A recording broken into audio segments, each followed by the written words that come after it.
Welcome to the Terrible Podcast with your hosts from SteelersDepot.com, where you can find all your latest and greatest Steelers news. It's Dave Bryan and Alex Kozora, always lit, talking Steelers.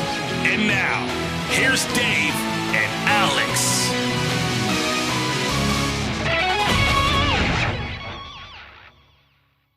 Welcome to the Terrible Podcast, Season 14, Episode number 70. He's Dave Bryan. I'm Alex Kozora, SteelersDepot.com. Thanks for being back with us here, Steelers Nation, on this Monday, this Victory Monday, and the first day of 2024. Very happy New Year to everybody listening. And Dave, same to you. Hope you had a good trip out there in Tucson for the bowl game. Glad you're back, and we have a lot to talk about today.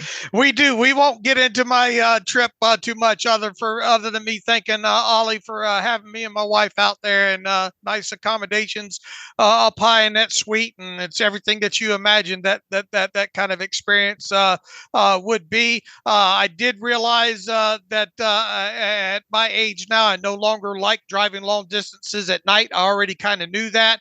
But after a long day and having to drive about 7 hours back, I've made the determination that I will no longer do that. So if I go out of town again in a game's I got to get back for a game, I'm not going to get back for the game. I'll just handle it from a hotel room from wherever I am. But Happy New Year to you, Alex. Quite a memorable New Year's Eve, if you will, and hope everybody is doing well to start off 2024. A rockin' eve for the Pittsburgh Steelers. They had a long plane ride back, but it was a joyous one, getting the win 30-23 over the Seattle Seahawks on Sunday. Pittsburgh now 9-7 in their playoff hopes, while still needing help and needing to take care of business against Baltimore on now Saturday. We'll talk about that in a second. That path is becoming clearer and more realistic. So headlines from the last 24 hours, again, Pittsburgh winning 30-23. Another solid outing by Mason Rudolph. Strong running game overall. But Dave, the big news is Mike Tomlin holding his press conference just a little bit ago. That's why this podcast is coming out later, confirming A, Kenny Pickett is healthy, and B, Mason Rudolph will start on Saturday in the Week 18 finale against the Baltimore Ravens. So officially, the health card can no longer be played or tried to be played. Kenny Pickett benched. Mason Rudolph is your starter. Yeah, which angle do you want to start digging into this with? Look, we said that it was going to be, that the decision, however, depending on how things played out, obviously in the game and the performance of Mason Rudolph, and there was no. I kind of referenced this as kind of a crude reference, but you kind of expect those things from me at this point, as long as you've known me. But Mike Tomlin, I think, tried to set this up as trying his best to step into the smallest pile of crap as he could, and I suppose maybe to some degree he did, but he still ended up stepping in a pile of crap. And now, kind of based on some things, some clarity that we received on Monday from Mike Tomlin, and I'm not sure there was a way around this, but this pile of crap has the ability to actually grow at this point. So the fact of the matter is that there's crap on the shoe right now, and once again, I don't think it was avoidable. I think there's just lesser degrees of quote unquote crap that he could have dealt with there. Now let's rewind this thing. Obviously nobody was surprised that Mason Rudolph got the start against the Seahawks when the inactive list was released. I don't think anybody was surprised to see Kenny Pickett's name on it. I think the only mystery at that point was, would Kenny Pickett be listed as the emergency number 3 and thus in uniform? He was not. So that was one minor mystery there. Look, I release my pregame, inactive predictions every week, and I actually hit this one spot on. The only thing that I left in there is, will Kenny Pickett be the number 3 or won't he? That's the only thing that to me was a little bit of the mystery there. He was not the emergency third quarterback there. Now, ahead of the game. I think yesterday the report started to surface that Kenny Pickett was healthy enough to dress or play in this game against the Seahawks. And in so many words, Mike Tomlin, confirmed that today. He did kind of add to that he wasn't cleared until later in the week, yada, yada. And then he was pressed with a very good question of, why wasn't he at the very least listed as the emergency third, quarterback and thus in uniform? And his response to that was, let me see if I can find it here. Do you have that up in front of you there, Alex? I can try to pull it. Essentially, the unlikelihood of it happening and the here it is. He says he was asked why Kenny Pickett was not dressed as the inactive emergency number 3 quarterback. Because, again, the likelihood of that coupled with the risk in terms of what I didn't see from him, it would have been speculating. And I just, I'm not into speculating. Here's people say, oh, here goes Dave, with the tinfoil hat on, and maybe you'll agree with this, Alex. Maybe you won't. I don't care. But this is my view on it. Now that he's come out and said that, look, he's essentially cleared to play. In other words, healthy enough to play. Then why the hell didn't he at least tag? I mean, you're talking about just a clerical move more than anything, which would have it wouldn't have alleviated all the more discussion and all like that. But with him saying essentially that Kenny Pickett was cleared, then why not put the number 3 designation on him and then let it kind of drift off, and you can then hide behind that aspect, say, well, he was cleared, but there was there were the other risk involved and all like that. I didn't see enough, so that's why he was the number 3. But we got him in uniform and can move on from there. To me, that was the biggest thing. My biggest thing coming out of this press conference today was, okay, if he was cleared, why wasn't he number 3? Now, we both realized that since Tomlin gave his press conference, there's some reports, I guess, out there.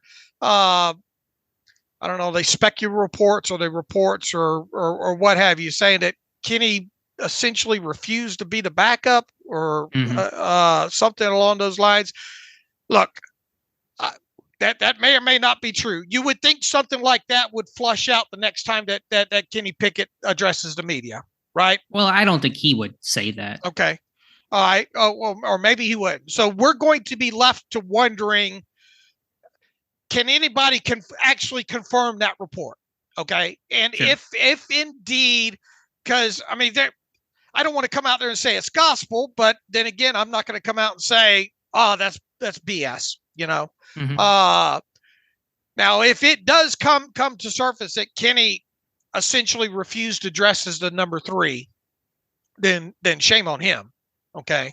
That would be my take on it. But the biggest thing that I couldn't help but wonder about, as Mike Tomlin talked today, is why the heck wasn't Kenny listed as the emergency number 3 in uniform? And if he said he didn't want to be in uniform for that, well, then that's the answer. But we're going to have to let some of this, I think, flesh out. I agree. It is, a little strange that Pickett wasn't at least an emergency number 3. I expected him to not dress or at least be the number 3 in the sense of he didn't have the reps and the time missed, and Trubisky had some additional time. And so it made more sense for Trubisky to be the number 2 in terms of why he wasn't the emergency third quarterback. Tomlin's answer doesn't really, pass the mustard test there. But to the here and now, Mason Rudolph is the quarterback for week 18. And presumably if there's more games to be played after that, Rudolph probably had a hand in getting them to that point in this Ravens game. And so I assume Rudolph is the quarterback the rest of the way. And I thought Mike Tomlin handled it well. Last week he could play the health card and leave things vague and up in the air and not really have to address it head on. Today, there was no choice. And I think Tomlin did it the only way you could, is address it clearly, transparently. Pickett is healthy. Rudolph is the guy. That's all that can be said. You can't dance around this anymore and expect anyone to believe it. So that's a scenario. It's the right decision. Pickett clearly not happy about that based on how he, acted towards the media last week. And I'm sure he's not happy about things right now. And I understand that. He's a competitor. He lost his job. That's, tough to do. But that's where this team is at. And that's the best thing for the team. It's the right decision by Mike Tomlin. Look, if there was a best way that Mike Tomlin could have handled this on Monday, today, I think he did it. Mm-hmm.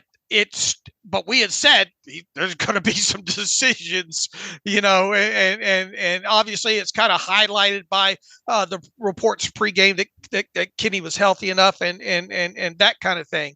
After the fact, now assuming Kenny Pickett didn't refuse to dress, and knowing what we know now, which we obviously didn't know pregame, for sure, Mike Tomlin hadn't said it at least.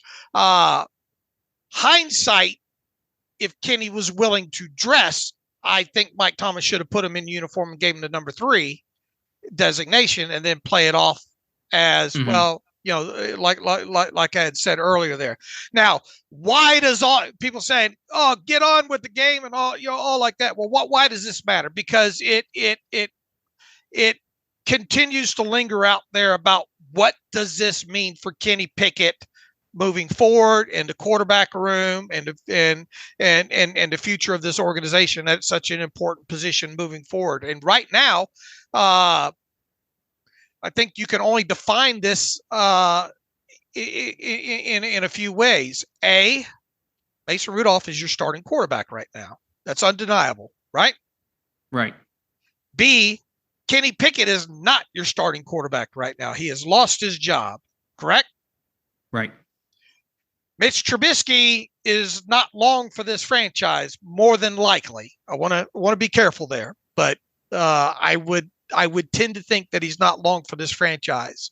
So, and the other undeniable fact right now is Mason Rudolph is not under contract with this team in 2024. So at this point in time right now, you have more questions than you do answers about your 2024 Steelers quarterback room. Now, those questions will grow even more because, correct me if I'm wrong, Mike Tomlin did not come out and guarantee that Kenny Pickett would be the backup to Mason Rudolph on Saturday against the Ravens, correct? He did not, and that's where I was going to go with it just briefly is let's get our answer for this weekend. Pickett, we know, is healthy. That's confirmed. I want to see how practice reps look. He can't be limited. He's not going to be on the injury report. Is he working second string team? I know those reps are scarce, especially at this point in the season, but, is he second string? Is he going to be the number 2 on Saturday? Those are going to be equally telling, if not more telling, than this past weekend. Right. So there's another layer of this politics onion that's yet to watch unfold here. But look, it you don't have to listen to this podcast or go into as deep. You could be just a fan on the outside right now and say there's questions about Kenny Pickett in the future of this franchise. Period. And end it right there. And you just did a 5-second podcast, and not many would question you in that. So, but going deeper is we always like to do, sometimes too deep. I think that's kind of in the situation that you are right now. And I think the next layer, that onion will be who is the backup to Mason Rudolph. You would think that it's going to be Kenny Pickett, assuming he agrees to that, and if he does it, then I think then that's grounds of it's a huge story of being placed on conduct detrimental to the team, wasn't it? Well, I mean, that opens up a Pandora's box there. But right. If Pickett's not the number 2, if he's the number 3 for any reason, even if he's emergency number 3, that's going to drum up a lot of questions because you would expect the healthy Kenny Pickett to be the number 2 quarterback for this team at the very least. So we'll see. The other thing, if I could just add on to one more of the undeniable kind of truths of the quarterback situation that you just walked through, Mason Rudolph, not under contract for next year, his price tag has just gone up these last 2 games considerably. I mean, if you're talking, if he continues to stack positive performances, we're not talking about a contract that's small, the minimum contract that he got this past year, the quiet, empty free agent market he ostensibly had. We're talking about a guy that may be literally making tens of millions of dollars because of the scarcity of the quarterback position and kind of the short-term nature of how teams react to these things. I had the comparison that Matt Flynn got paid a $20 million contract in 2012 for one good game against the Lions, I think it was, in the finale. I mean, that was a decade plus ago, and the salary cap was half of what it's going to be for this year. So, it's a longer conversation. It's more of an offseason conversation. We're for the here and now. I understand that, but just to plant that seed, if you want Rudolph to be the starter or retain him in any sort of sense, you're not paying him backup money, compete for your job money. You may be paying him a starter's contract. And look, he would be foolish right now to not at least test free agency again. At least we're thinking, now look, this thing, there's still. We'll talk about franchise tag too. You want to get into that level of stuff? I mean, the thought crossed my mind, not that the Steelers would do it, that Rudolph posture would be, if you want me that bad, just place the tag on me and then I can't go anywhere. All right. Now, none of that to me is feasible, but the thought, if I'm Rudolph's side of things, that's a bit of the posture that I take. And look, I mean, we still don't know how this thing's going to play out for me. Sure. Shoot, if they go on a playoff run, or if he goes out there and throws 3 interceptions against the Ravens and they lose, the whole narrative can.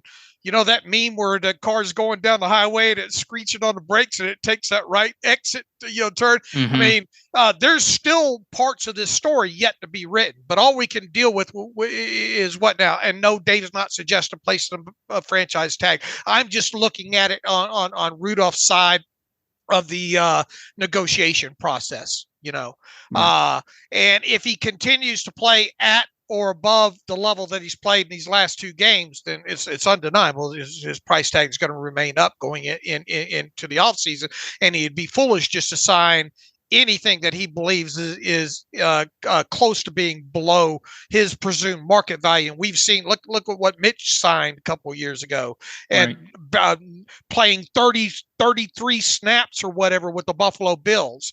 Quarterback. Even a good backup is a luxury in the NFL, right? Right. And just to be clear really quickly, I'm not concluding anything on Mason Rudolph. I'm not saying he's a long-term guy, that, whatever. What my posture on Rudolph is, he's the starter. He's playing well. He's going to be the starter the rest of the season, and I'm going to enjoy the ride, and I'll evaluate him and his situation and the Steelers situation once this thing all ends. Because like you said, this thing can go different ways in divergent paths. So I want to make that clear. I'm not trying to conclude, because we can get too reactive, good and bad, on he's the guy or he's not the guy, and jump on and off this roller coaster. I'm enjoying the ride. And once it ends, once we're done and get off of it, I'll see where things are at. And the other thought, comical thought that crossed through my head, if I'm Omar Khan, I bring in a stack of papers and some autograph and pictures for him to sign. And right in the middle of there, I put like a 2-year, $6 million per. Sneak it in.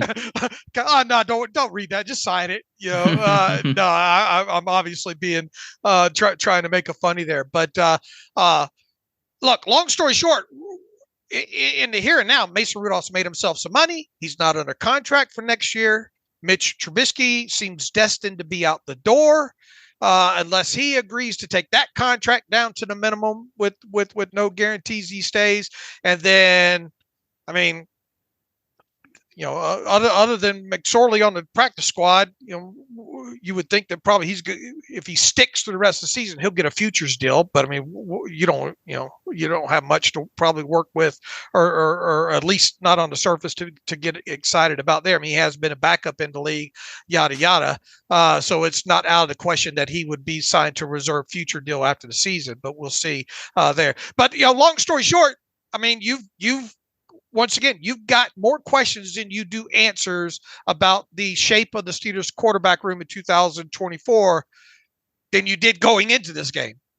You have as many questions now as you did once Ben retired after 2021, and this thing felt wide open. It's maybe even more murky because there's more people to talk through right now than there was after Ben retired. So to bring it back to the here and now, Because you might not see. I mean, there's a good chance you never see Kenny Pickett take another snap this year, right? Barring injury or what have you. So your evaluation on him at this point might be done for where he's at right now, and you're going to have to make some decisions off of that as well. And we have both said, to this point, outside of some late game heroics, and we've talked about the 20 game mark. Well, he's hit that. I mean, based on what we've seen right now to this date, there's no reason to think Kenny Pickett can be a long-term franchise quarterback right now.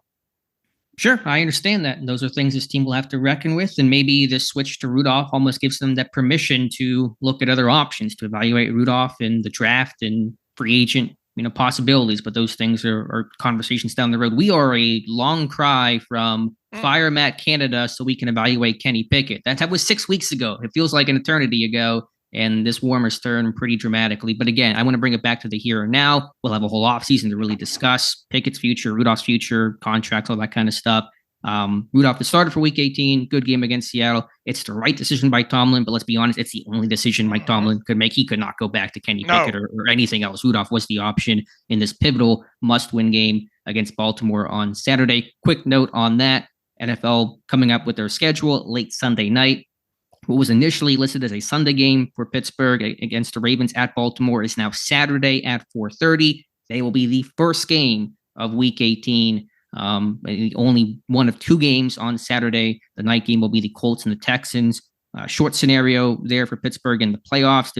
There's many ways they could get in the playoffs. They could even lose this game and still get in the postseason. But the simplest and most likely path is beat the Ravens on Saturday and have either the Jacksonville Jaguars lose to the Tennessee Titans on Sunday. That's a 1:00 game. Or have the Buffalo Bills lose to the Miami Dolphins. That is a Sunday night game. So there was a possibility, a decent one at that Pittsburgh will not know their playoff fate until game 272, the final one of the season. If Pittsburgh beats Baltimore, if Jacksonville beats Tennessee, Pittsburgh would then need Buffalo to lose to Miami in the last game of the season. Right. And that assumes that Houston and Indy don't tie. So, I mean, once again, there's like 6 or 7 different paths here, right? Right. And yeah, so it's not just that, but I'm outlining the simplest and cleanest and most likely one. So this is basically 2021, waiting for the last game of the season to see where Pittsburgh ends up. So this thing, you buckle up. It might be a long weekend.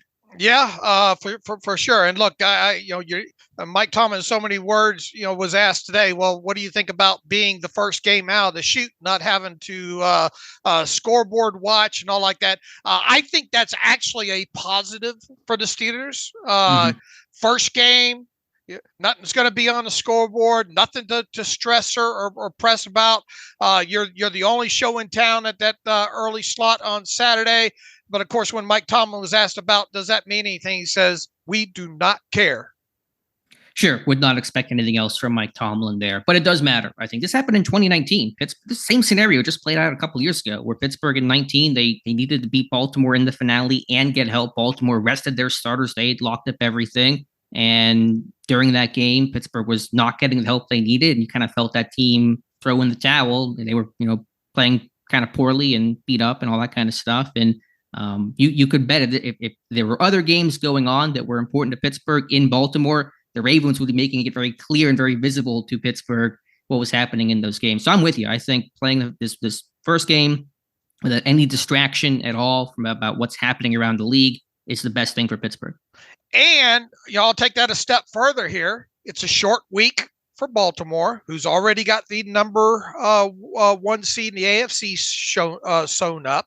There was already, just even if they were playing on Sunday, there was already going to be speculation that the Ravens would rest, a lot of their key people. With even a shorter week now, the even more, not that the level of probability goes up that much more, but I think it helps add to it some. I don't expect them, and I think you would agree, they'd be foolish to put their stars out there. against the Steelers. Harbaugh can play as many games as he wants to. I'll give you $100, Dave. I'll give everybody a listen. Okay, I'll be careful. I had this Trevor thing happen before. I'll give you $100, Dave, if Lamar Jackson plays in this game. He's not going to play. I imagine, Kyle Hamilton with the injury is not going to play in this one. He missed, yesterday's win over Miami. I imagine that Roquan Smith. I mean, some of their starters will have to play because you got to field the team. I mean, they're going to have probably, half their line out there, that kind of stuff. But no Lamar Jackson.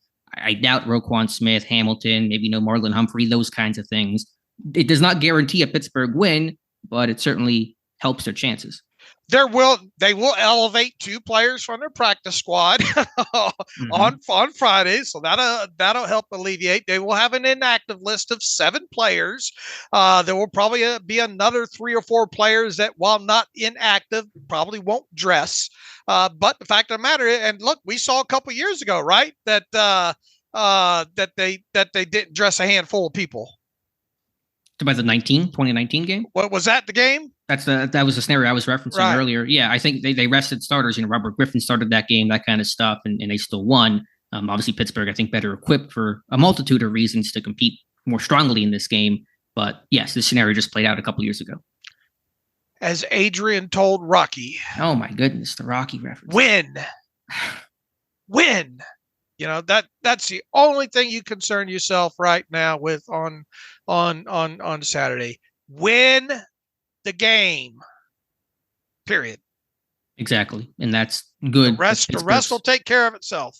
Sole focus can be on the Baltimore Ravens. So let's get into this game day. Pittsburgh 30-23, a different kind of brand and style of Steelers games these last couple of weeks. Offense, really, probably carrying the defense more. I mean, last week wasn't the case against the Bengals. It was a complete game all around. But I would say in this one, the offense really helped the defense out. And typically the shoe's been on the other foot. But a great ground game. Najee Harris, Jalen Warren as well and as hard, as tough as those guys have run in their careers. You won't find 2 better running back performances than those 2 guys in this game, even if the numbers aren't, 200 yards from an individual. Collectively, they ran for $195, 3 touchdowns. The O-line blocking well, converting on possession downs. Just a really strong showing offensively, Dave. Man, when's the last time? Well, you want to stamp an identity on that offense, at least for that game. And I think I even said in the short segment that we did previewing the game with the predictions and all, I expect them to run the football at the Seahawks. And the Seahawks over the course of, I think they started off the year pretty decent, like first 5 games against the run, but like the ensuing 10 games, they've declined against the run, and obviously they were missing some people. Had Devin Bush out there. Run the football, and that was the game plan going into this thing, and the Steelers did it, and the Seahawks seemed to do everything imaginable to try to limit the run at that point. Now to Seattle's efforts there, they were able to run the football in this game as well too. Not as good as the Steelers, but they still were able to move the football on the ground. But the Steelers' ability to run the football and the Seahawks wanting to react to that helped open up some of the passing game for the Steelers. I thought Mason Rudolph just really, really poised, managed the game really, really well, took shots down the field when he needs. Look, you cannot come out of these last 2 weeks when you want to talk about the quarterback position and talk about the 3 quarterbacks that have played for the Steelers this year, the pocket presence. Mason Rudolph will stand in that pocket. And made a couple of big throws in this game against the Seahawks because of it there. So, look, they had, the explode. What they had? What did I say? They had 7 explosive plays, 6 or 7 explosive plays of 20 yards or more. And if you want to count runs of 10 yards or more, they had I think a total of 10 when you combine 20-yard passing plays and 10-yard or more running plays together. I mean, this was them moving the football down the field, staying in really manageable situations down in distances for the most part, mix in a handful of quarterback sneaks in there with Mason Rudolph that were successful. Hell, I mean, this team rushed for 202 yards. That's the only stat that you need to see overall when it comes to comes to this running game. Both backs, Harris and Warren, man, what a good yin and yang that was. The physicality of it, sitting people down or down, as you would say there, just absolutely punishing them. And you knew if you were able to keep that up and you were able to stay on schedule for the most part, score some points, that would wear on that defense as time went on. And really that last run by Najee Harris, where he went down and didn't go in the end zone there, was your end reward for doing what you did throughout the game, in my opinion. That was what you wanted to get to, that situation right there. They got to it. Najee moved the chains, ball game. And kudos to him for sliding. I mean, he could have walked in there and picked up a touchdown and padded the stats, but he wanted to win, and that's a selfless play by him. It took until week 17, but we finally saw the framing of the offseason. Bully ball. They played some bully ball in this one, especially Harris and Warren. The line, I think the offensive line really picked up where they left off in the second half of the Bengals game, consistently winning at the point of attack, consistently getting a push across the board. Broderick Jones was a man possessed in this game. Even Kim Hayward, post game had to calm him down a couple times. He had a great pancake on Julian Love, pulling on a dart scheme in the first half of that game. He was amped up. He was kind of getting in guys' faces. I mean, you feed off of that when you're running the ball, when your backs are stiff arming and dribbling defensive backs, and you're just kind of taking it to them. That was huge. I would disagree slightly on one thing that you said, Dave. I think Seattle ran the ball as effectively as Pittsburgh. They didn't have the volume, though, because Pittsburgh controlled the ball so well, and they ran 71 plays to Seattle's 49. They had 37 plus minutes time of possession. Seattle, they averaged almost 6 yards per carry, but their running backs only had, I think, 12 or so carries in this one. There was not the volume to get their run game going and to kind of grind down Pittsburgh's defense the way that Pittsburgh did to Seattle, because Pittsburgh played such a solid ball control style of game. That's what really helped out the defense in this one and really ultimately won this game. Okay, well, I mean, I thought that once again, I thought they ran the ball well, the Seahawks. I just thought the Steelers ran it better, but sure. But I think the volume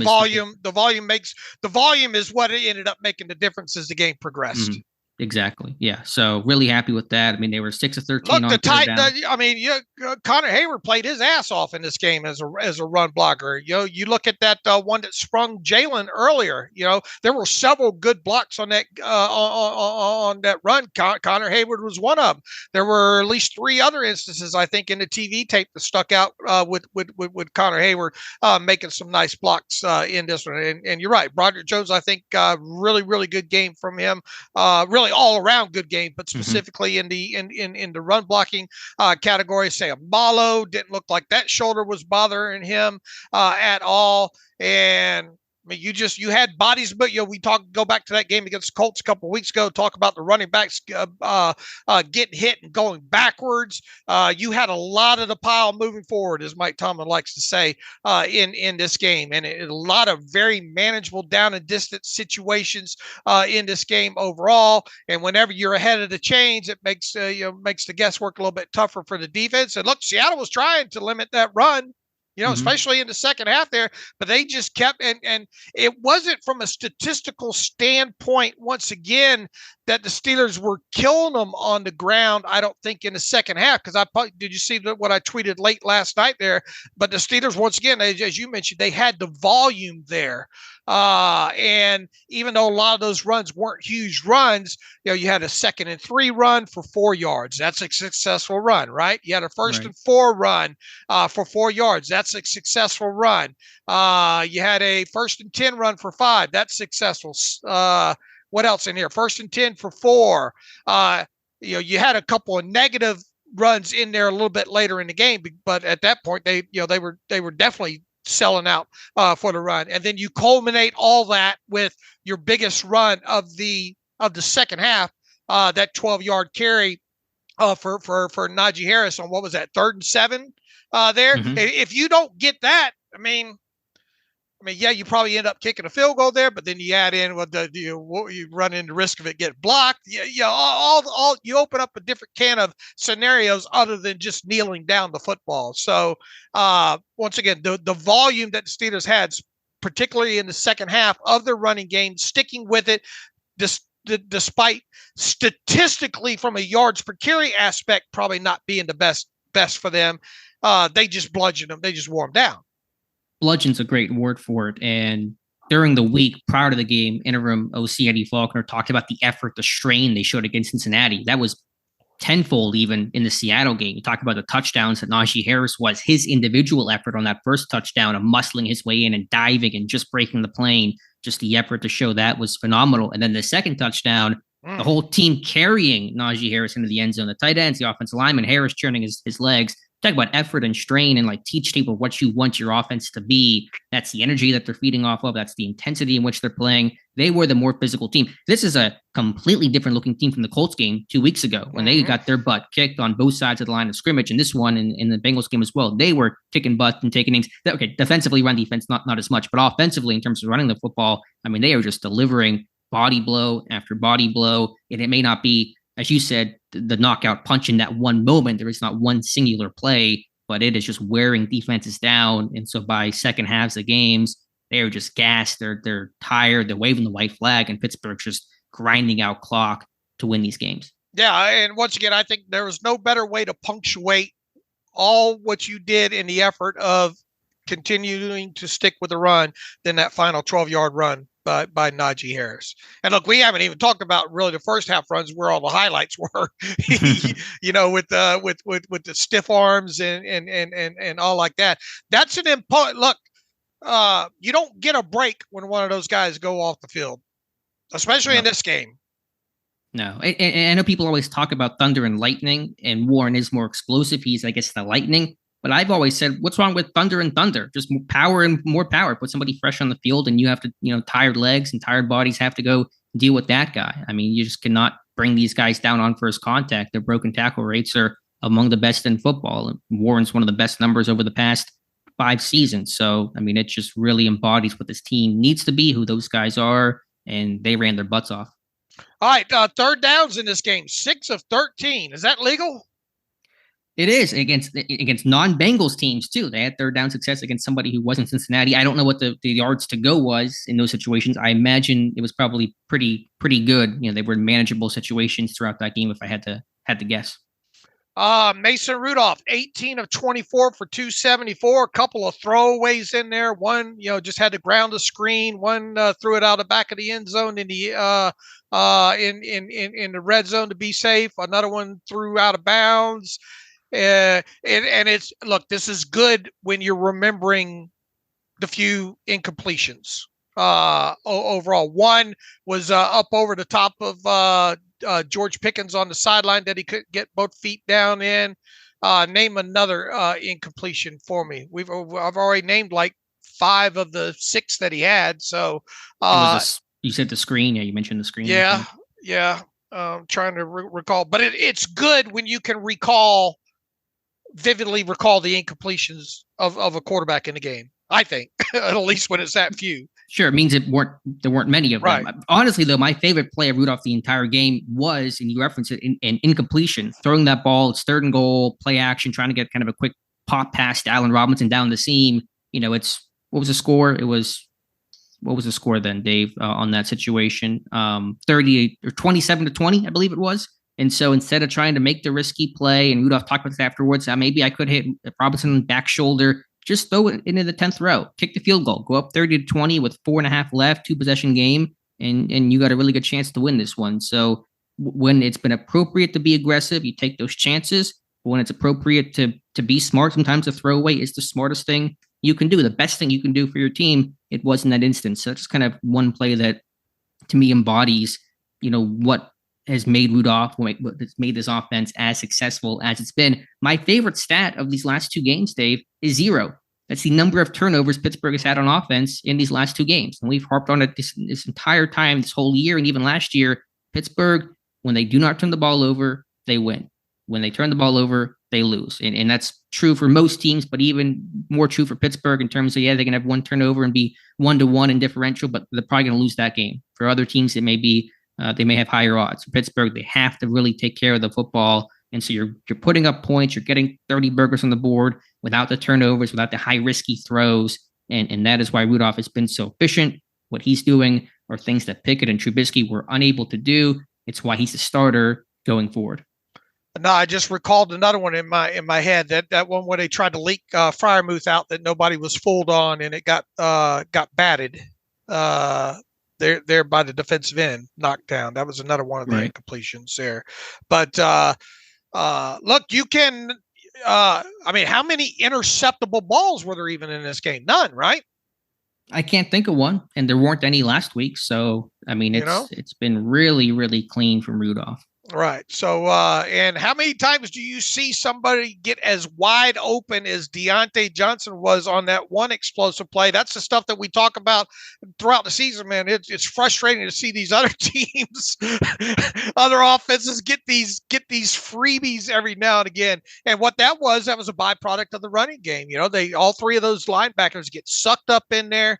You essentially, I think, had like a 2-man route combination crossing over the middle there, and nobody ran with Deontay. And I did worry as soon as Mason released that ball. I said, "Oh, is that too high?" Mm-hmm. No, and then it wasn't. It probably optics or whatnot. Deontay easily went up and got that one. Even the first third down of the game, when it comes to now, look, Deontay and that fumble along the sideline and all like that. That was a hold your breath type moment there. But that first third down, right, was thrown short of the chains, and Deontay breaks the tackle, gets good yak. You had a lot of nice yak in this game. Something else we've been screaming about when it comes to these wide receivers here, or eligibles catching the football. You had a lot of nice yak. Had a running back screen that worked in this game. What's that? I think 2 weeks in a row now that they've been able to pull this off. Another interesting aspect about this game: only 4 players targeted in the passing game. Pickens, Deontay Johnson, Pat Freiermuth, and Jalen Warren. That was it. Yeah, when you run the ball 46 times. Unless you want to call in, the direction on maybe some of those throwaways or whatnot, but those aren't counted with targets. Right, 4 at least caught the ball, only 4. But when you run the ball 46 times for most of the game since 2006, when you have your skill guys that you're trying to feed the ball to, those guys are making plays. You don't always have to get everybody involved. It's not necessarily a bad thing to do, obviously, but it can be good to concentrate that as well. I thought the receivers stepped up. I thought in some respect, Rudolph was not quite as sharp as he was against the Bengals, not dissing him, but in terms of the catch you referenced, Johnson making that grab over his head, not the world's most difficult catch, but a good catch to make still all the same. George Pickens, of course, full extension on that corner route on third down. Not that anyone's surprised he can do those things, but it's still a tremendous play and a big leverage moment there for him. So that the receivers, really just the two, they were the ones that caught passes, and Johnson and Pickens stepped up with some really big plays. I had mentioned last week that, they'd been moving Johnson in the slot and changing his alignment, number 2, number 3, but they really weren't getting him the football from those looks. And they did so in this game. You mentioned that first third down, he's over the slot, kind of that jerk route, return route, pivot route, and breaks a tackle, gets the first down. They hit him later in the game, I think from number 2 on an out route on third down. So I thought the alignment in the scheme was kind of matching up much better in this game than it had been the last several weeks. About the only negative I think that you can that would be perceived, I guess, as a negative you can frame about the offense in this one was 3 of 7 in the red zone. But the fact that they were in the red zone 7 times and they cashed in on 3 of them, that's nitpicking right there. Really, and it is 3 of 6 because that 7th one was the kneel down at the end of the game. Good point. So 3 of 6 there. The only other really thing was, and I thought it was kind of a questionable call on the Pat Freiermuth penalty. What they deemed that as? Legal motion shift or legal motion. One on that. I thought he was set long enough personally, but anyway, that's one. And then the false start on Connor Hayward. But right. They only had 2 penalties, I think, for 10 yards in this game overall. So if you want to frame any negatives about this whatsoever, it would be, why didn't you cash in more red zone and those 2 penalties? And to me, that's all I got. Yeah, again, fundamentally, Pittsburgh, that losing streak was because they were beating themselves. In the last 2 weeks, they're making plays, but it starts with not beating yourself. No turnovers, 2 penalties against the Bengals, 2 penalties against Seattle. If you do those things fundamentally, you're going to be in games. You're going to, at least be close, even if you're not executing all that well. Of course, you had the really good execution Pittsburgh has on top of that, and you're seeing the outputs and the outcomes that Pittsburgh has had. So as much as we focus on the big plays, I start with the lack of the negative plays, and then you build off of that, and that's how this team is winning. Look, 7 explosive plays, right? I mean, what was Talkstat in this one? Let me pull it real quick. The Seattle Steelers had 1 turnover, correct? They had the 1 turnover. The Steelers had 7 explosive plays. The Seahawks had 6 of 20 yards or more. So you add the 1 to it, they were +2 in the talks. And the talk stat tells you, unless you're the Steelers, you'll win 80% of your games if you win it by +2 or more. There you go. So all the numbers coming together. What was the adjusted net yards per passing attempt to Rudolph in this game, Dave? It was good. High. What was it? 10. 11. Hold on a minute here. I'll pull that for you here in just a minute. By game. Let me pull up here by game. It was 10.5 or 11. It was something up there, and that's back-to-back weeks that's happened. His was, where is it? I can't find it here real quick, but well, look, for the 2 weeks, it's 11.1, which is incredible. I know it's still small sample size, but incredible. Right. So anything else here for the offense? I mean, I'm really happy with the performance overall, but I can't say enough about Najee and Jalen because they got more than what was blocked. I mean, this is the NFL. You don't see that stuff on the NFL level, Dave. You see that stuff in high school where you got some, state champion against some, team that, is just a mess and they win 1 game in the entire season. I mean, that's when you see those stiff arms and just the bully ball Pittsburgh had. And I'm telling you, man, they feed off of that. The offensive line, you see their body language, their energy, their intensity. I mean, this all kind of is a snowball that starts rolling downhill, and they ran it downhill at Seattle the entire game. 11.57 was his adjusted net yards per passing attempt against the Bengals, 10.64 against Seattle. And to put that in perspective, man, if you have a quarterback in any one game that puts up a number of like 7.75 or 8 in a game, you probably a good chance, unless you're turning the football over or facing an even hotter quarterback, you're probably going to win a lot of those games. So the fact that you're talking about double digit in that statistical category, that means what? It means you're not turning the football, you're not throwing interceptions, you're not getting sacked a lot, you're having some explosive plays down the field. All the things that you want to, we've been wanting to see out of this offense for 2+ whatever seasons now. There, you got it. And I guess the only other thing I would say about the offense to kind of wrap up that side of the ball, what about that first down? What about that first down call at the at the end of the game there, where you're thinking, they're going to just run it 3 times and try to kill some of this clock and see if they can get it there, but to come out throwing in that situation on a slant to George, because look, if that's incomplete, the clock stops, right? I mean, right. And Mike Tomlin talked about, what was his catchphrase? Scared money don't make money. Scared money don't make money. That's the least scared I've seen Mike Tomlin in an end-of-game situation since several years ago. I think in a Ben Roethlisberger situation there at the end of game. Sure, it showed the trust in Rudolph to make the play, and I don't think Rudolph even got the look he thought he was going to get. He thought Seattle was going to go cover 0, kind of old Madden, engage 8, cover 0, just bail out for the run, go all out on the run, and they played more traditional coverage there. Pittsburgh came out and pony 21 personnel, 22 personnel, and didn't get the look they wanted, but you still made the play. You made it work, and a great adjustment by Pickens because that one was thrown behind, maybe intentionally, so I'm not positive. I think it was a good ball placement when I went back and looked at it, because I wondered the same thing. Where was the ball placement? If you throw that more into the inside, the DB has a better chance, or linebacker has a better chance of maybe getting a hand on that, breaking it up. Yeah, I thought the linebacker underneath might have influenced the throw behind, but either way, I mean, it was a good adjustment by Pickens and then pick up the first down. I mean, the Rams game earlier this year, they got aggressive late in that one to try to close it out, I think, right? So you have seen some moments, but obviously I think it speaks to the confidence they have in Rudolph. I think really kind of what showed it as well was this was an unsuccessful play, but how about going for it 4th and 5 to open up the game, at the +40 and take a deep shot there. You can debate the decision by Rudolph there for sure. But there's some confidence there on the offense, maybe also a lack of confidence in Presley Harvin, but probably a combination thereof to let your offense make some plays. All right. A++ for the offense. Defensively, not going to get the A++, but situational football, making plays. I think the most underrated moment of this game, Dave, honestly, was the first defensive drive of the game. Coming off that failed fourth down conversion, the Seahawks start the game, great field position around their 40-yard line, and Pittsburgh forces a 3-and-out. I mean, that is a huge stop there early. I know the defense, took their lumps, and the run defense was a problem throughout, but I think to set the tone early in that one to get that first 3-and-out was monumental.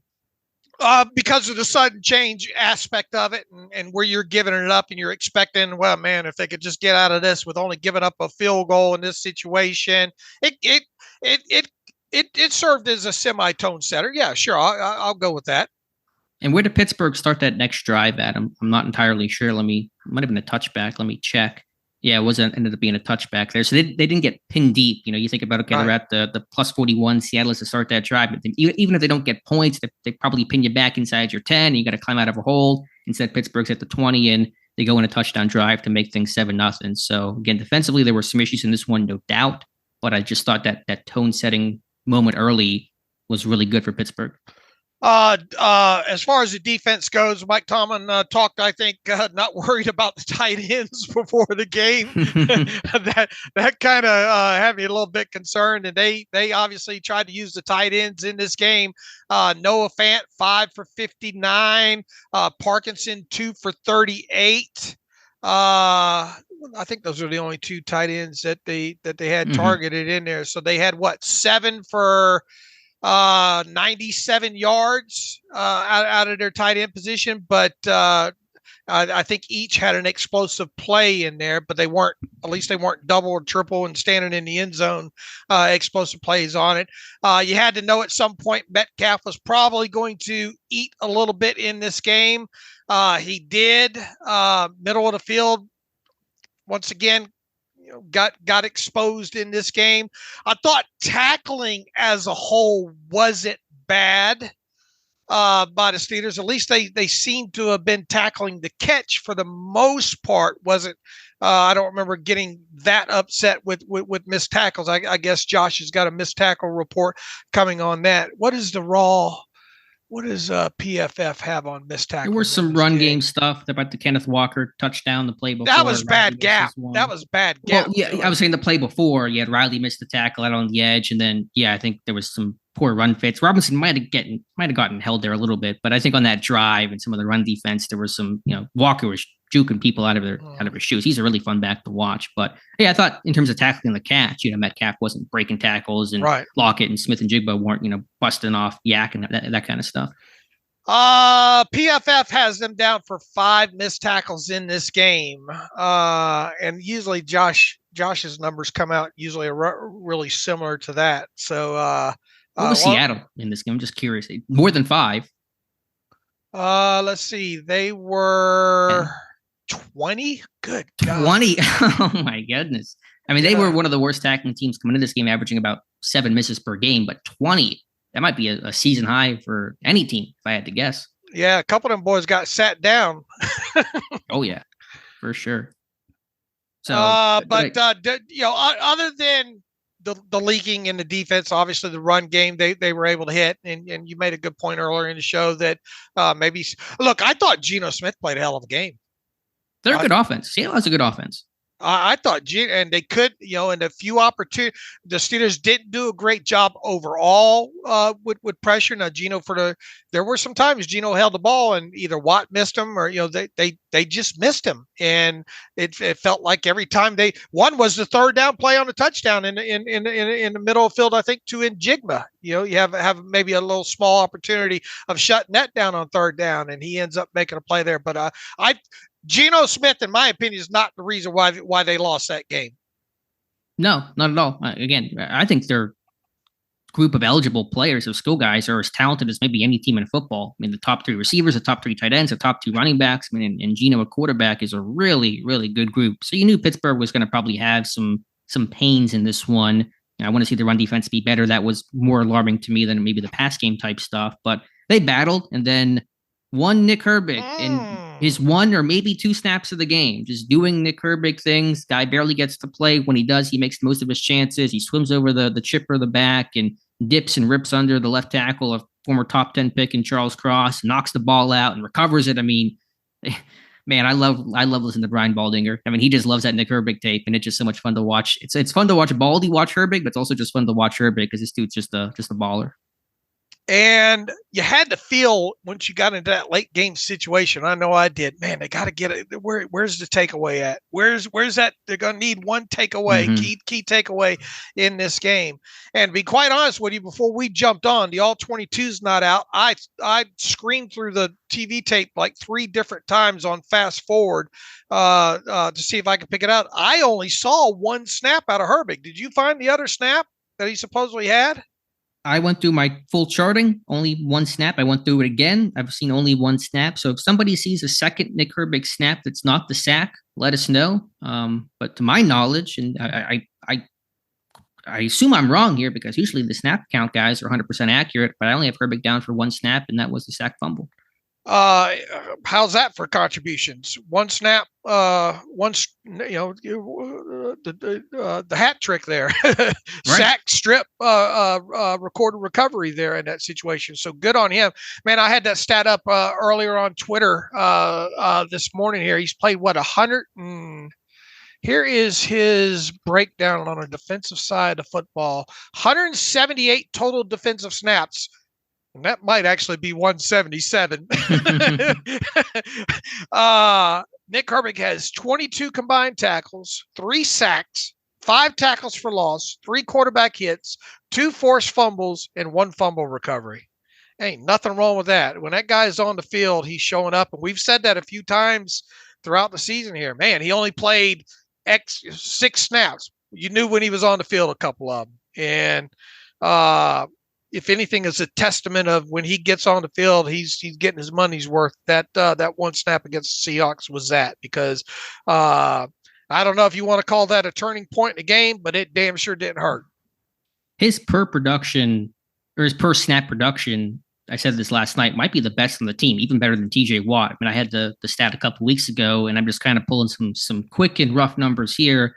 If we give him even the 2 rushes that he apparently had against Seattle, that's 61 pass rush snaps on the season. He's got 3 sacks. He's getting a sack once every almost 20 rushes, and his pressure rate is, how many pressures does Herbig have this year? Let me try to check that here really quickly. I got him down for at least 6 pressures, and so he's getting a pressure basically once every 10 snaps, pass rush snaps, and a sack once every 20. Then you have the forced fumbles, the tackles for loss in the run game. I mean, this guy just flat out maximizes his opportunity at every turn. He's just a big ball of energy. He's a tone setter type of dude. He's a lot of fun to watch. Good on him. He's the Jalen Warren of that defense. I mean, to me, just like chip on his shoulder, just maximize all effort, all hustle type of guy. So yeah, good on him for sure. Any other thoughts here defensively? I thought communication seemed generally clean. Maybe, as you said, some middle of the field type stuff that maybe had some leakage. I thought Peterson was a bit shallow on that touchdown to Smith and Jigba. I have to go back and see the. Just went right over it. Just went out of his arm, out of reach of his hand. It's hard to get a depth perception on that. That's something that caught my eye when going back through the TV tape last night on a full watch. There, as if he's a little bit deeper in that. I'm not sure that gets over his head. But they picked on Pierre coming in to replace Porter, who missed a couple of snaps. I mean, Porter took his lumps for sure in this one, but I thought he made a good point. He battled in the second half, and I mean, he didn't get he didn't get emotional about it and start doing stupid stuff. And I thought played clean overall. So some of the in-breaking things I think got him, but I thought he steadied out as the game went on. Look, I got turned around one time. I know for sure. And look, that's a physical guy he's going up against, and he's when asked to try to defend in the blocking category against a guy like that, 9 times out of 10, you just got to hope that you hold on, at least set the edge where nobody goes outside of you. I mean, Metcalf blocked him up on the touchdown, but Metcalf's a freak. So. But I mean, he,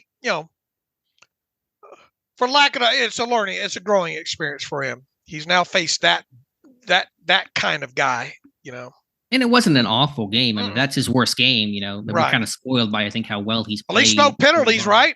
Yeah, that's true. He was wearing black gloves, by the way. I don't know if that was intentional or not. He was wearing black arm sleeves too, but it was black gloves against a darker navy jersey Seattle had on. About one guy, I'm going to do a video on this later this week. The last 2 weeks, I think it's been really impressive, and I really appreciate Chandon Sullivan. Chandon, dang it, Dave, you took my thunder. No, yeah, Chandon Sullivan's been really good and playing obviously a lot more snaps because Peterson's at safety. Sullivan's now basically an every down nickel slot corner. He had a breakup in this one, a good hit on Lockett, tackling the catch. The Bengals game was similar. That's a guy that is really playing good football right now. The tape spoke to me last night. Yeah, I knew which way you was going to go on that. Yeah, I thought, and I think his tackle. I think he hit on a couple of nice after the catch tackles he had too, driving people backwards. Yeah, third down stops where you don't get the extra yard and put them in fourth down. That stuff is huge. Killebrew's role continues to expand, and he's seen some time, and I thought he's played relatively well. So it's been this mash unit of people trying to cobble things together, but I think they're largely doing it. So far, yeah, they are. How many snaps did? Because I don't even think he saw the field. The other veteran linebacker, Blake Martinez. Yeah, he did not even log a snap in this game. He dressed for the second time this season, but he didn't even give him anything on special teams. So he was more of a break glass. Of course, he was up because Landon Roberts was down. Right, and we should mention while we're talking injuries, Mike Tomlin at the podium today was calling Minkah Fitzpatrick, Trenton Thompson, Landon Roberts all day to day in this one. So we'll see. All three ruled out by the end of last week. Hopefully Minkah can come back for this one. I don't know really what the odds are on any of those guys right now in terms of playing against Baltimore. Yeah, Mike Tomlin kind of left it loose that all day today we'll start them off limited and see where it goes from there. So even if you get one of those guys back, it would be pretty good. But Eric Rowe, to his credits, filled in nice. Almost had a pick in that game early on over there on the left side, sinking a little bit in coverage on kind of an ill-advised throw, if you will. Patrick Peterson continues to give him obviously snaps at safety. Miles Jack, now in the middle of that defense. How many snaps did Miles Jack play in this game? Every single one. Every single one of them. Yep. Good. And they needed that. They need somebody to be a communicator. He's vocal, verbally, non-verbally. His play seemed, solid and steady. So need him. Robinson felt a little out of position, a little out of his gap. You kind of see why they're hesitant to play him. How many snaps for Robinson? I don't have my 16 along with Walker. 16 for Walker too. Oh, interesting. I split that down the middle. Okay. I think Walker was more sub-package nickel guy. Robinson more of a base guy. Those guys are their Achilles heel for sure when they're on the field. Yeah, and teams know that's why they're targeting the tight ends as much as they are. But yeah, I mean, schematically, Pittsburgh looks sound. They stayed in base sometimes to try to support the run a bit better. So kind of some wrinkles there. Have to see the all 22, but they took their lumps, but they made some plays. They got some stops, and that's all that matters. I mean, even getting the holding Seattle to that field goal in that fourth quarter drive. I mean, ultimately, I guess it was moot because Pittsburgh never gave Seattle the ball back. But holding them to 3 to make it 30-23 was a really good red zone stand. All right, so we'll see if they're able to get any of Minkah, Trenton Thompson, or Landon Roberts back for this finale. Right. The extra, the short day the short week doesn't help Pittsburgh's odds in that, but we'll see that they'll be at practice on Tuesday. We'll practice Tuesday, Wednesday, Thursday with this modified schedule. Honestly, also with the Saturday game, I mean, Pittsburgh's used to playing Saturday games. They played it in week 15, played it in week 16. This is kind of old hat for them. So it actually might benefit them in the sense of it's not anything they haven't done before. Right. Any other thoughts here, Dave? Special teams, only one punt, which is a rarity. So that was, good. It was a fine boot there from Harvin. Boz didn't have to do a ton that was too taxing in this game, which you like to see. Thought Godwin had a couple of decent kick returns, but special teams, not a whole lot for me to note. Yeah, same here. I tell you, Godwin, he runs straight ahead now. Which I'm good with. Just run, catch it and go. All right. Anything else from this game? Anything I'm missing that you wanted to address? Inactives. I mean, Leal was down again. Let him get in the hat second week in a row. I think that's the right choice there. Rush inactive. We talked about Picket. Anything else? I thought Armon Watts could have played a better game. Yeah, I'll have to go back and see. They ran it to his side on the touchdown that Walker had. I want to see kind of the run fills of that one. I'm not entirely sure. I just know that Watts and Robinson were in the same gap, and that's a problem. Right. But Robinson, again, he might have gotten his jersey tugged there. I think maybe the guard got a little handsy. I don't know for sure on that one. With the lower volume of snaps in this game, too, that obviously helped the defense. Watts only played 4 snaps. Loudermilk played 3. Who else was significant? Riley played 7 snaps in this game on defense. Marcus Golden played 9. Yeah, Riley was using some of those against 13 personnel because, as you mentioned, Seattle runs a ton of those. So 1 cornerback sets bring in the 3 safeties. Sometimes they were even 4 down lineman type stuff they were employing out there, with just 1 corner on the field. I know that people will gripe, and I get it if Herbig only playing 1 or 2 snaps, but like the Bengals game, whenever you're out there for 50 or so snaps, it's kind of hard to rotate. So I love Herbig. I think there's a chance to get him more opportunities. I want to explore that in the offseason, but I do get why those snap counts are low in games where your defense, frankly, is just barely on the field. Agreed. All right, Dave. Anything else I'm missing from Tomlin? We're kind of bouncing all over the place today, but that's okay. I think obviously the conversation was around Kenny Pickett. Any final thoughts on the Pickett stuff or anything else Tomlin had to say? I was so hyper focused on what he had to say about the quarterback situation and all. And then we already hit on him talking about not having a scoreboard watch. It was really just filler. The rest of it, I think. Yeah, shorter presser, but it really was just all I cared about was the Pickett stuff. I mean, and Rudolph. And again, not surprised by anything that Tomlin essentially said, except for maybe the emergency quarterback stuff, which was kind of weird. But we both fully expected Mason Rudolph to be named this team's starter for Week 18. Absolutely. Now just win this game against the Ravens and see what happens. And he's your starter the rest of the season. Like if you don't make the playoffs, obviously your season's over. And if you do make the playoffs, and of course Rudolph's gonna carry you into that. So he's your guy the rest of the year. Where it goes from there, after the season, we'll talk about it then. All right, Dave. When will the quarterbacks speak this week? Tomorrow? Tuesday?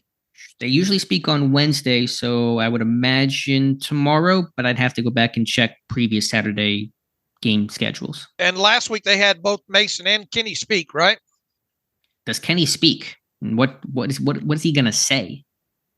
It's gonna be interesting. Stay tuned, especially with all. Once again, I know there's reports out there about Kenny saying he refused to be the backup. Well, I don't want to get too deep into that because I'd like to see it get either confirmed or shot down more. So maybe we'll have more to talk about that on Wednesday.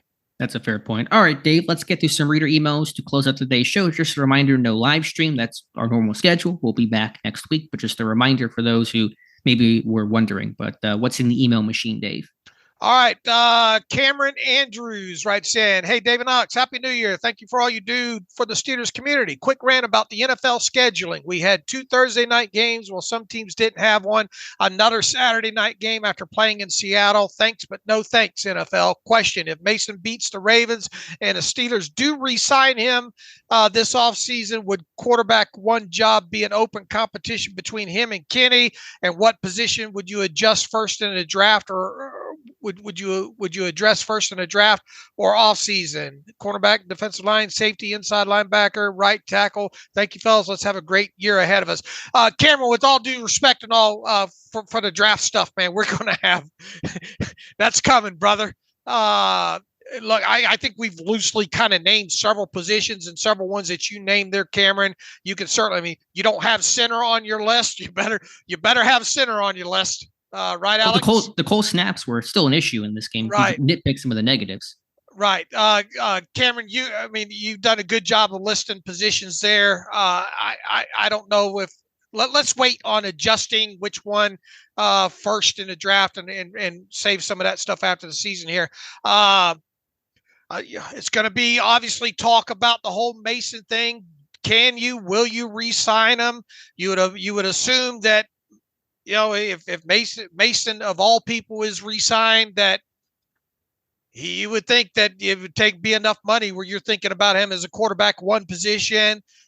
We have beat this quarterback talk up in the first half of this podcast. I know a lot of people are tired of it. Let's address the quick rant about the NFL scheduling. First and foremost, it's not surprising the way the scheduling went for this weekend. And long story short, too, the NFL has all teams listed as to be determined on the schedule well ahead of the season, so they can play with the schedule at the end with which is going to set up the most intrigue with the playoff races and yada yada. And that, because of where the Steelers sit on the outside looking in, and with other dominoes being reliant, and even the fact that the Steelers technically, I guess, could lose this game and get in with one scenario, I bet the computer instantly spit that out as the Steelers being the first game up on Saturday. I understand that's a lot of Saturday games, a lot of you even had the stat. What, this is the first time since how long? 3 Saturday games. What was that? Yeah, first time since 1954 Pittsburgh has played 3 Saturday games in one season. So, yeah, I mean, is it easy to look at it, Cameron, and say you're over it? Yeah, I agree. Look, we love Sunday 1:00 games at Steelers Depot. We love them. And if we can't have those, I guess the next best thing would be a Sunday, 4:35 game. But I get where people are upset about this, but everything that comes along with week 18 and ratings and setting up suspense is why they do it this way. Sure. I know we're going to talk about this more Friday, but I just had this thought. I mean, Pittsburgh's path, if they lose this game for the playoffs, isn't that crazy. It's not as crazy as you think it would be. If I'm reading this correctly, all it's going to take is the Colts and Texans not tying. So let's assume that. I know the last time Pittsburgh needed a not tie to happen, it almost occurred. So we're not going to make it 100%, but let's just kind of assume that. And then from there, they just need Jacksonville to lose to Tennessee and Denver to win. Who are the Broncos playing to close this year out? They're playing. It's got to be a division game, ain't it? Right. The Raiders. It's going to take a lot, obviously, but that's not that crazy of a scenario for Pittsburgh to get in. Okay. Not that I want that to happen. I don't want, that scenario to play out. I'd rather have, obviously, the Bills or the Jaguars losing, but I mean, it's not that crazy. All right, Bryce, great win over the Sea Chickens. For the sake of argument, let's say the Steelers go outside the organization to bring in a new OC. Which offensive coaches on his current staff do you think should keep? We've already. It seems like we're repeating some of these questions here. Look, at this point right now, we're going to have a lot of time to talk about this stuff here. So we've already chimed in kind of on now. Has anybody saved their job over the last couple of weeks? I mean, this thing's still got to play itself out. You got to get in the playoffs and win a playoff game, man.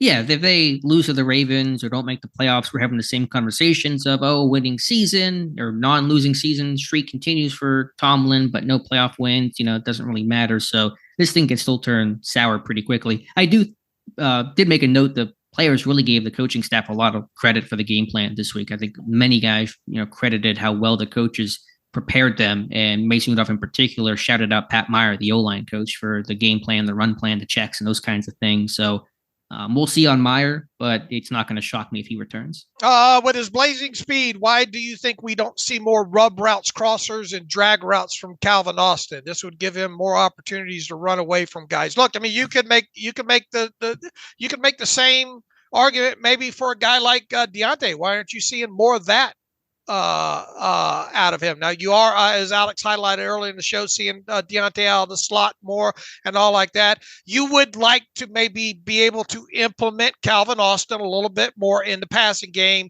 than he's been implemented this season. End of story.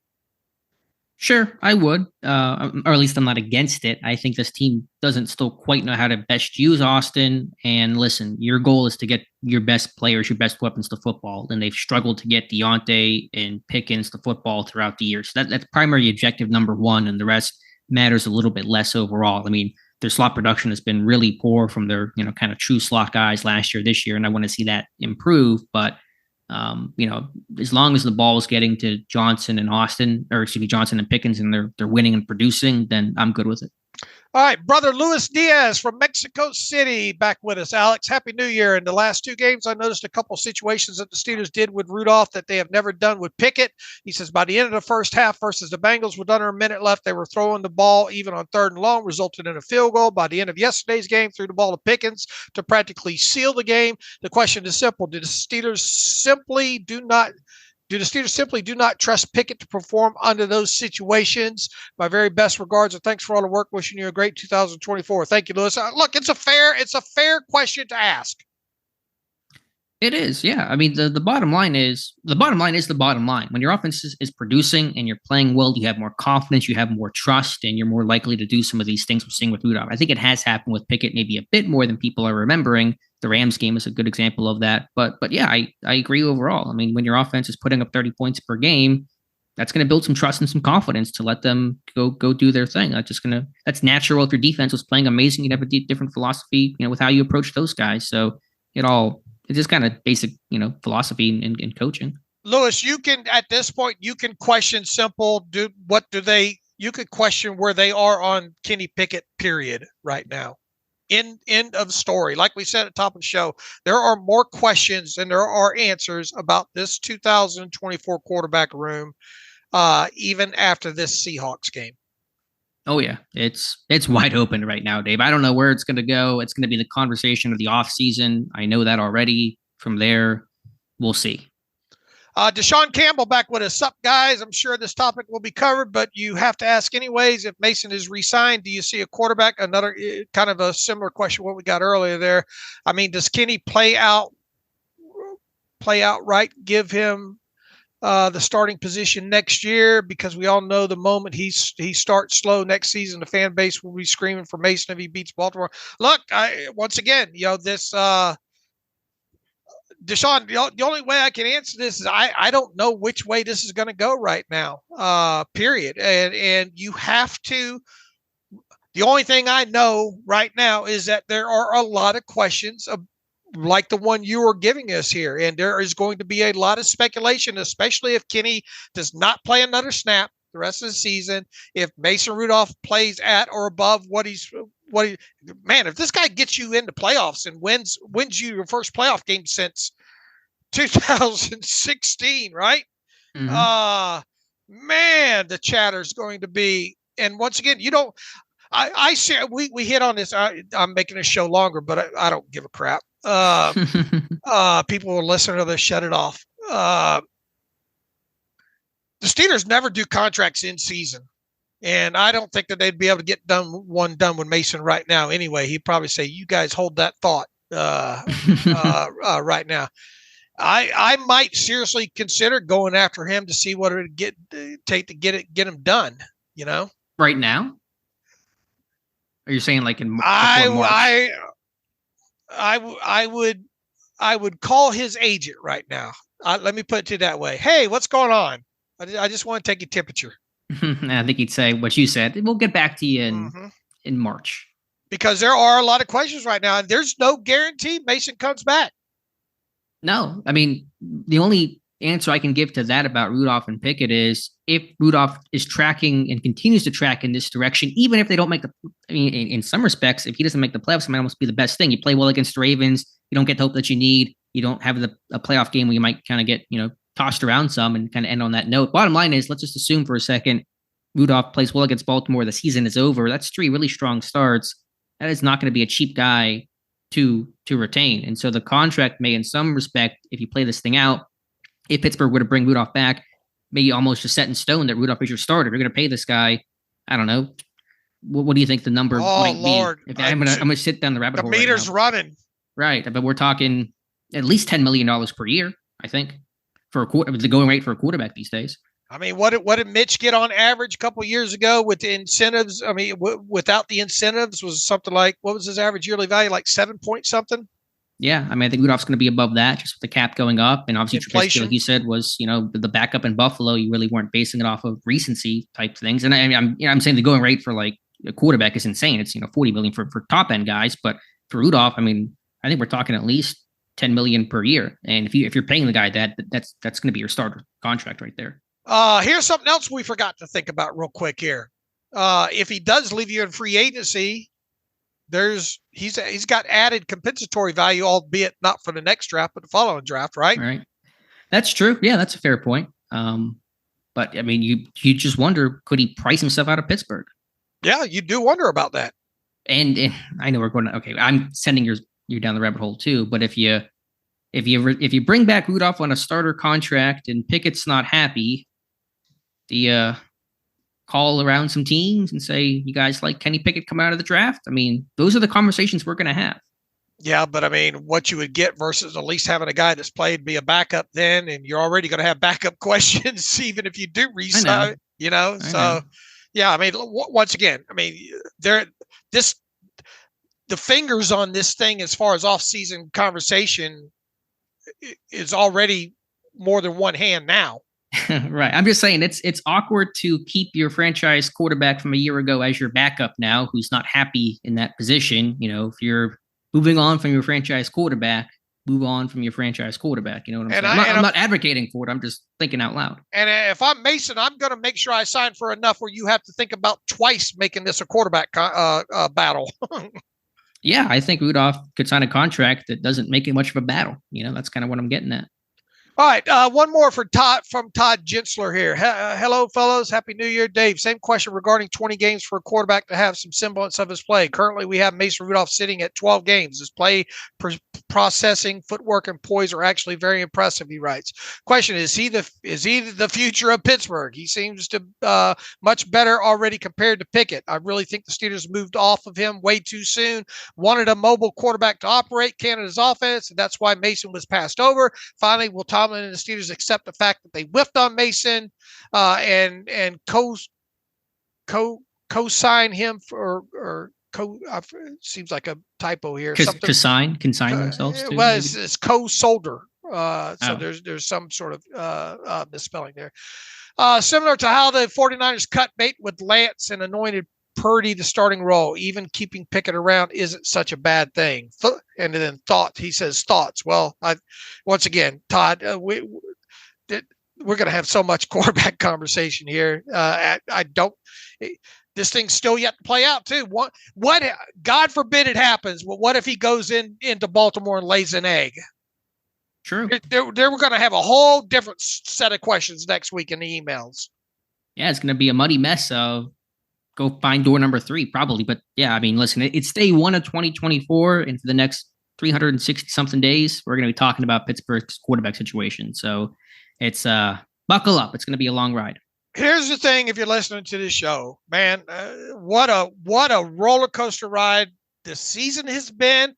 What a situation this team is in right now. Who would have dreamed that we'd be talking about Mason Rudolph and all like this right now? And here we are going into week 18 with this team. You know, I don't want to say a legitimate chance, but whatever a less than a legitimate chance of making the playoffs is. That's where they're at. Yeah, I mean, if they don't get in, if they don't get in, then a week from now, we're sitting here saying, well, you ready for the all season, Alex? You know, sure. But I mean, the fact that they're in this coming off of the 2 disgusting losses to the Cardinals and the Patriots and following up with that egg against the Colts and all. I mean, it was a lot of gloom, despair, and agony on me. And then now we're fast forwarding to a couple weeks to what if Mason's who's going to be the starting quarterback? You know, is he even on the roster right now?